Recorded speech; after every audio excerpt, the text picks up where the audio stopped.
ప్రార్థన చేసుకోండి. ఇప్పటి వరకు మనం చేసినటువంటి ఒక వ్రతంలో ఈ పూజలో ఎటువంటి లోపదోషాలైనా జరుగుండొచ్చు, మేము చెప్పేటువంటి మంత్రంలో లోపం ఉండొచ్చు, మనం చేసేటువంటి ఈ ఒక పూజలో విధి విధానాలు క్రమం తప్పిండొచ్చు, మనం భగవంతుడికి సమర్పణ చేసినటువంటి ద్రవ్యాలు ఏమైనా తక్కువైండొచ్చు. ముఖ్యంగా మన గమనం ఇక్కడ లేకుండా వేరే వేరే ఆలోచన చేస్తూ వేరే వేరే మాటలు మాట్లాడుతూ ఈ యొక్క సేవలో మనం చేసిండొచ్చు.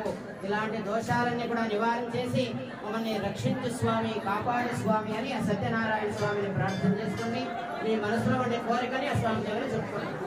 ఓం ఉపచారాపదేశేన కృతానహరమయ అపచారాని మాన్ సర్వాన్ క్షమస్వ శ్రీ సత్యనారాయణ స్వామి పరబ్రహ్మణే నమో నమః.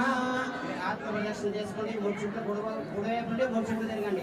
యానికా నిజ పాపాని జన్మాంతరకృతా నిజః తాని తాని వినశ్యంతి ప్రదక్షిణం పదే పదే పాపోహం పాపకర్మాణం పాపాత్మా పాపసంభవః రాహి మాం కృపయా దేవ శరణాగతవత్సల అన్యథా శరణం నాస్తి త్వమేవ శరణం మమ తస్మాత్ కారుణ్య భావేన రక్ష రక్ష. ప్రార్థన అందరూ కూడా కళ్ళు మూసుకొని 5 సార్లు ఓం సత్యదేవాయ నమః అని ధ్యానం చేయండి.